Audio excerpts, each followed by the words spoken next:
I want you to imagine looking at your bank account right now. Just picture it.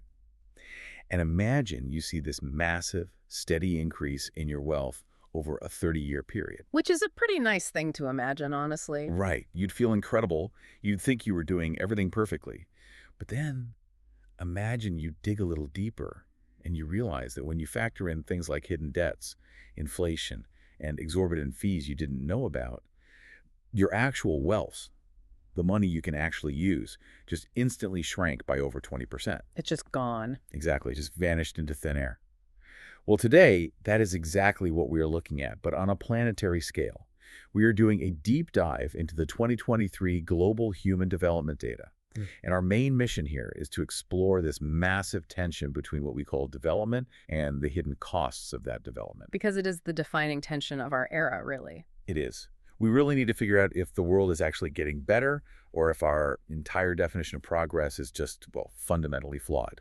Yeah, and in an era where we have so much information overload and this apparent, material abundance everywhere, it is absolutely crucial to look past the headline numbers. We have to see the structural vulnerabilities beneath all those rosy statistics. Okay, let's unpack this. We're going to start by taking a macro view of global human development over the past 30-plus years. We really want to strip away these illusions we have about total gender parity and environmental sustainability. Right, because the global averages hide a lot of sins. They really do. And then, once we've got the global picture, we are zooming in on a fascinating microcosm. We're going to look at the island nation of Comoros. Which is just a perfect, real-world case study for the paradoxes of modern economic growth. It really is. So let's start with the big picture. Let's talk about the Human Development Index, the HDI. It's basically the ultimate scorecard for humanity, right? Yeah, it's a metric the UN uses. It combines life expectancy, expected years of schooling, and gross national income per capita into one single number. And for 30 years, this number was doing exactly what we wanted it to do. It was a steady climb up a mountain. Back in 1990, the global HDI was at 0.60. Which is fairly low comparatively. Right, but by 2019, it had climbed all the way up to 0.745. It's like a heart monitor of global progress, just steadily beeping, getting stronger and stronger. But then, of course, the pandemic hits. Yeah. 2020 arrives, and for the first time in the history of the index, we don't just see a slowdown, we see a staggering stumble.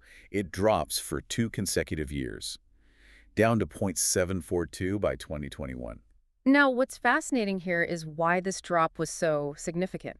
Because to a layperson, you hear 0.745 down to 0.742, and you think, so what? It's a tiny fraction. I mean, yeah, it sounds like a rounding error on a spreadsheet. Exactly. But you have to remember, this is a global average of 8 billion people. So it wasn't just a blip.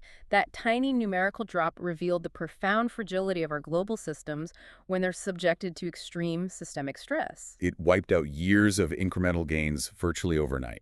Yeah, it did. Despite a general upward trend for 3 decades, a biological shock proved that our foundation was actually quite brittle. I really want you, the listener, to think back to your own experience during that 2020 to 2021 window. Think about how quickly that fundamental assumption we all have, the idea that tomorrow will naturally be slightly better than today, think about how quickly that was just shattered. It was a collective trauma, statistically and practically. It really was. But looking at the 2023 data, we have recovered. The global HDI is back up to 0.756. We surpassed the pre-pandemic peak. We did, but the anatomy of that recovery and the anatomy of the crash itself is where the real story is. Right, because the HDI isn't just one random number. It's built on those specific pillars we mentioned: health, education, and income. And when you look at how those individual pillars weather the storm of the pandemic, it's wild. It is deeply revealing. Let's talk about health first. Global life expectancy rose from 65.1 years in 1990 up to about 72.8 right before the crash. But then it took a brutal V-shaped hit in 2021. Yeah, it dropped back down to 71.2 years globally. Which is a massive loss of human life. But then I look at the education pillar in the data. The expected years of schooling globally had grown to roughly 13 years. And during the exact same crisis that crushed our life expectancy, the education metric showed immense resilience. It barely dipped at all. It basically stayed right at that 13-year mark without any dramatic drop. And I have to say, I'm looking at this data and I want to push back a little. Okay, go for it. Because, we were all there. Schools were bolted shut globally. Millions of kids had no internet. So remote learning was a complete joke for a huge chunk of the planet. So why did our physical bodies fail us so drastically in the data, but our educational systems somehow managed to hold the line on these charts? Are they just measuring empty buildings? That is a completely fair question, and it comes down to the difference between biological reality and institutional momentum. Okay, break that down for me. So biological health is acutely, immediately vulnerable to a sudden threat. When a novel virus hits, respiratory systems fail, hospitals collapse, and people die. You can't fake biological resilience. Right, you can't just pass a law saying people aren't sick. Exactly, but institutional knowledge is different. The metric here is expected years of schooling. It's a structural promise. Even though the physical buildings were closed, the institutional expectation that a child should receive 13 years of schooling didn't vanish. Governments didn't officially lower their legal education requirements. So the structure stayed intact, even if the execution was terrible for a year or two. Yes, the momentum of the institution, plus the pivot to alternative delivery methods like remote learning, even when it was highly flawed, buffered the statistical impact. Education proved to be the most resilient shock absorber for human development. Wow, okay, so education held the line. But I want to pivot here, because the pandemic was a temporary shock. There is a much deeper, more permanent tax on our progress that the UN data highlights. We have to talk about inequality.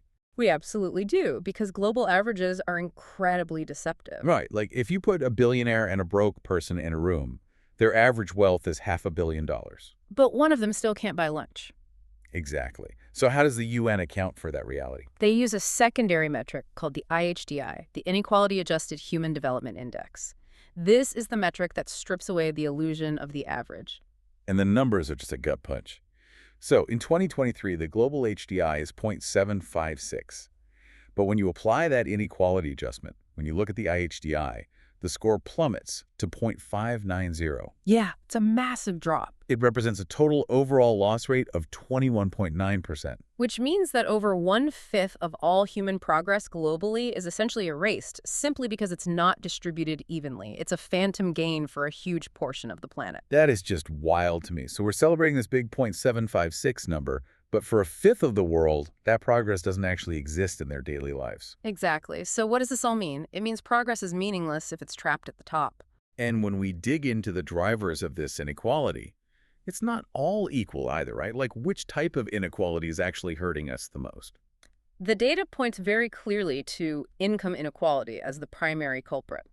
When you isolate the income dimension within the index, income inequality causes a staggering 30.3% deduction all by itself. Over 30% just from income disparity. Yeah. Health and education inequality are serious problems, but there are biological and practical limits to how unequal they can get. Income has no ceiling. The ultra-wealthy can scale their wealth to infinity, pulling the average up, while the median income stagnates. So the wealth is pooling at the very top, Yeah. and it's heavily penalizing our true development score. And if income inequality is the biggest drag on human development, we have to look at how that maps onto gender. We do, because it is one of the most glaring structural failures we have. Right. Let's look at the Gender Development Index, the GDI. Mm-hmm. This looks at female HDI versus male HDI. Now, at first glance, the global GDI sits at 0.955, where 1.0 would be perfect equality. Which sounds pretty close. It sounds great. Female HDI is 0.737, male is 0.772. You think, okay, we're almost there. And the plot twist here is that on paper, in the classroom, we basically are there. The educational expectations are nearly identical globally. Yeah, 13.1 years of expected schooling for women versus 13.0 years for men. Women are actually slightly outschooling men globally. We fixed the pipeline. But we didn't fix the destination. Exactly. The economic reality is staggering. Listen to this.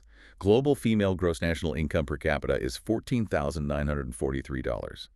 But the male GNI is $25,751. It's a chasm. Women are earning roughly 58% of what men do globally. They have the exact same level of education, but they're taking home slightly more than half the wealth. If we connect this to the bigger picture, you have to ask why that happens. How does an equally educated population end up so economically marginalized?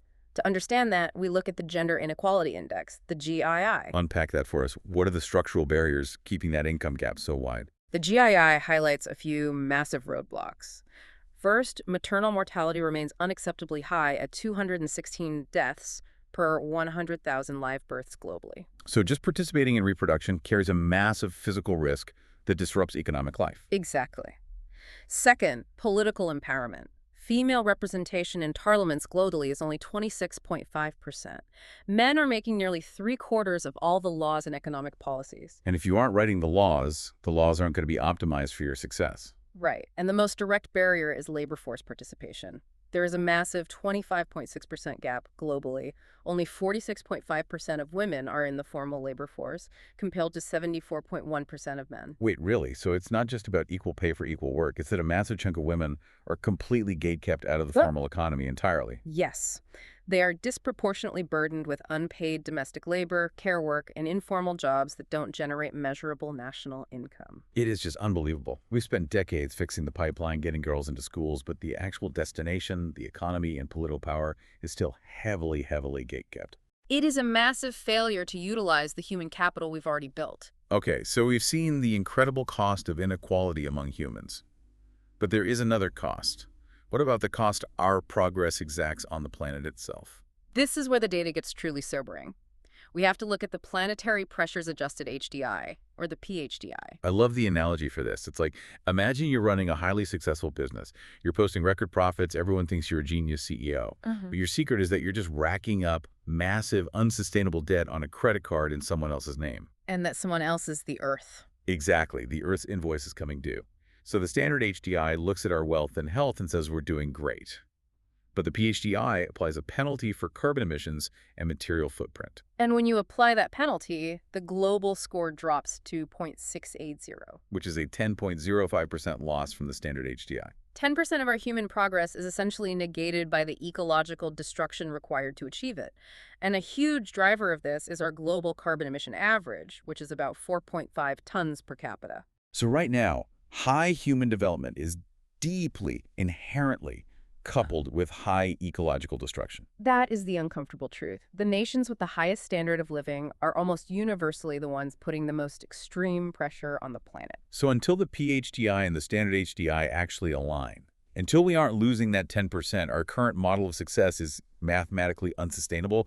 We're just burning our house down to stay warm. We really are. And it's hard to wrap our heads around global billions and planetary averages. It gets too abstract. It does, which is why, to truly understand these metrics, we need to zoom in on a single, specific story, a microcosm. And the data gives us an incredible one, the island nation of Comoros. Yes. For anyone who doesn't know, Comoros is a small archipelago nation off the eastern coast of Africa. And looking at their data from the year 2000 to 2023 is just, it's fascinating. It is a perfect sample of a developing economy in transition. So back in 2000, Comoros had an HDI of 0.461. They're ranked 146th in the world.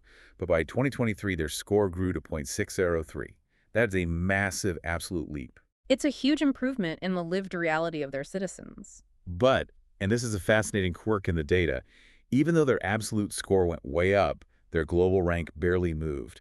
In 2023, they are ranked 160th out of 203 countries. Right.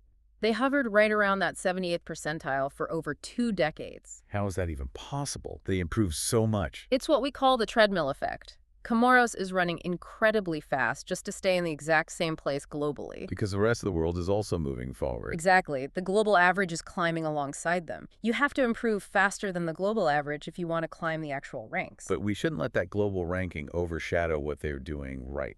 Because as a resource-constrained island nation, improving lives is really hard. But they are doing it. They are making massive leaps, particularly in health. The health data is incredible. In 1990, life expectancy in Comoros was a tragic 55.6 years. But by 2023, it surged to 68.9 years for women and 64.7 years for men. That is an increase of over 11 years of expected life. 11 years. Just imagine getting an extra decade with your family. It's a profound triumph. And their expected education has also surged. It's up to roughly 13.3 years. Which actually rivals the global average. Right. Here's where it gets really interesting. They don't have massive oil reserves or huge tech sectors. No, so education is their absolute engine here. They are investing whatever resources they have into human capital, into the minds of their youth. But this brings us back to the gender dynamics. How does this investment in human capital actually play out for women in Comoros? Well, their Gender Development Index is 0.929, which puts them in a medium to high category for equality and basic achievements. But the most stunning data point isn't education, it's politics. This blew my mind. Female seats in the national parliament in Comoros skyrocketed. In 2014, women held a mere 3.03% of seats. Barely a presence at all. But by 2023, that number jumped to 16.67%. Now, this raises an important question. How did this happen? Yeah, because a culture doesn't just naturally evolve that quickly in under a decade. Exactly. This isn't an organic cultural shift. This is the result of targeted policy interventions. It's proof that structural gender inequality can be actively dismantled through legislation like quotas or reserved seats, rather than waiting generations for the culture to just slowly change its mind. They rigged the system toward equality, and it worked. It did politically. Politically, yes, but I have to push back here. What about the economy? Because the data shows that female GNI in Comoros is a meager $2,657. Right. Compared to the male GNI of $4,295. So these amazing political wins haven't actually paid the bills yet for the average woman. No, they haven't. And that economic gap really hints at a much larger, darker shadow hanging over all of Comoros' progress. You're talking about their inequality data. Yes. We have to look at their inequality-adjusted HDI. The global average loss to inequality was about 22%, right? Yeah. But in Comoros, their IHDI is a super low 0.356. Their overall loss due to inequality is a staggering 40.96%. Nearly double the global average loss. 4 out of every 10 steps of progress they make are erased by unequal distribution. And the craziest part is that education inequality specifically causes a massive 44.4% deduction, which, wait, I'm confused. We just said they have 13.3 years of expected schooling, which is great. How is their education inequality so terrible? It's because of a generational shadow. The 13.3 years is what a child starting school today can expect. It's a forward-looking promise. But the inequality deduction is based on the adult population currently living there. Oh, I see. The older generations, especially in rural areas, had almost zero access to formal schooling decades ago. So you have young, educated people in cities and older, uneducated populations in rural areas. The gap between them is massive. That makes total sense. It's a society in rapid transition. Yeah. But to really understand this inequality, we have to talk about poverty. Not just dollar amount poverty, but the multidimensional poverty index, the MPI. This is a crucial metric. Poverty isn't just a lack of cash. Exactly. The MPI shows that poverty in Comoros is driven by a lack of nutrition. That's 18.4% of the index. It's driven by a lack of schooling years, which is 18.6%. But the one that really got me, 11% of their multidimensional poverty is driven by a reliance on solid cooking fuel. Wood, charcoal, dung. Yeah, think about the tangible daily struggle of that. Women and girls spending hours every single day foraging for heavy wood just so they can boil water. And then cooking in enclosed spaces, breathing in toxic smoke. It causes massive respiratory issues. It keeps girls out of school. It causes deforestation. Right. It shows that poverty is fundamentally an infrastructure problem. You can't just hand someone $10 and fix that. You have to build power grids. You have to build roads and supply chains. Development is incredibly capital intensive. Which perfectly sets up the biggest paradox of all, because we've looked at where Comoros struggles with infrastructure. But there is one global metric where Comoros looks like an absolute utopian model. Their planetary pressure score. Yes. Their PHDI is 0.603, which is identical to their standard HDI. They have zero ecological loss. Their carbon footprint is a minuscule 0.2 to 0.5 tons per capita compared to the global 4.5. So looking at that, you have to ask, is Comoros an eco-paradise? Right. If I just look at the spreadsheet, I'd assume they're running on 100% solar and wind power and have everything figured out perfectly. But I have to deliver the hard truth here. No, they are not an eco-paradise. They have a brilliant environmental score, not because of high-tech green energy transitions. They have that score because of low industrialization and low energy consumption. So it's the low carbon paradox. Exactly. They aren't polluting because they don't have the heavy industry or the power grids that cause pollution. But they need those power grids. We just talked about women breathing in wood smoke. They desperately need infrastructure to raise their income, which is currently only around $3,481, way below the global average of over $20,000. And this asks the ultimate question of modern global development. How can a country like Comoros industrialize, build those life-saving power grids, and raise its GNI without ruining its perfect planetary scorecard? Because historically, the only way the U.S. and Europe got rich was by burning a massive amount of cheap, dirty fossil fuels. Right. And now the West is turning around and telling developing nations, hey, you can't use the cheap stuff. You have to buy expensive green tech. Which they cannot afford. The global north has to subsidize that transition, or it mathematically will not happen. Well, no. Okay, let's bring it all together. The path forward requires a massive paradigm shift. Globally, we have to claw back that 21.9% we lose to inequality and the 10% we lose to ecological damage. We have to align our goals with the realities of the planet. And locally, nations like Comoros have to leverage their educational gains to boost their economies, but somehow avoid mimicking the carbon-heavy mistakes the West made. It is a monumental task. It is. And for you listening to this, you might be thinking, why does this global UN data matter to me?